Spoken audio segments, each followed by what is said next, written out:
ሰላም ጤና ይስጥልን የተከበራችሁ አድማጭ ተመልካቾቻችን፣ በዛሬው የሰበር ውሳኔ ዳሰሳችን ላይ የምንመለከተው የመውጫ መግቢያ መንገድን የሚመለከት ጉዳይ ነው። ይህ ውሳኔ የተወሰነበት የሰበር መዝገብ ቁጥር የፌዴራል የሰበር መዝገብ ቁጥር 21697 ሲሆን በመጋቢት 27 ቀን 2014 ዓ.ም የተሰጠ ውሳኔ ነው። ጉዳዩ ባጭሩ የመውጫ መግቢያ መንገድን የሚመለከት ሲሆን ዝርዝር ጉዳዩን ስንመለከት ደግሞ ተከሳሽ መውጫና መግቢያ መንገድን ዘጋብኝ፣ በተጨማሪ ደግሞ ገፍቶ ይዞታዬን ያዘብኝ በሚል ክስ በመስረ ታቸው መነሻ የሆነ ክርክር ነው። በአስተዳደር አካሉም ለተከሳሽ የይዞታ ማረጋገጫ ካርታ ሲሰራ ይህንን መውጫና መግቢያ መንገድ ሳያገናዘብ የዘጋብኝ ስለሆነ የተፈጠረብኝ ሁከት ይወገርልኝ ሲሉ ከሰዋል። ሰበር የያዘውን የፍሬ ነገር ነጥብ ስንመለከት ለተጠሪ የተሰጠው የይዞታ ማረጋገጫ ወደ ከሳሽ ይዞታ ገብቶ ባይሰጥም ነገር ግን የከሳሽን መውጫና መግቢያ መንገድ መዘጋቱን አረጋግጧል።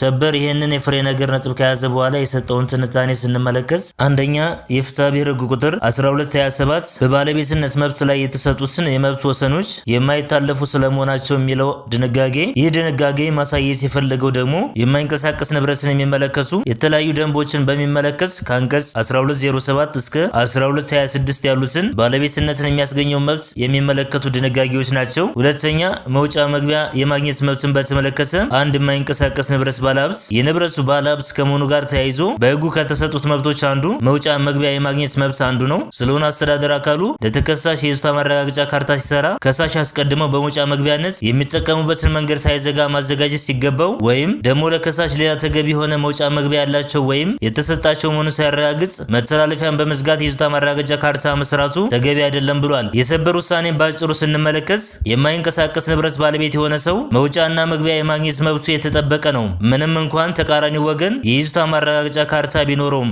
የሚለውን ወስኗል ማለት ነው።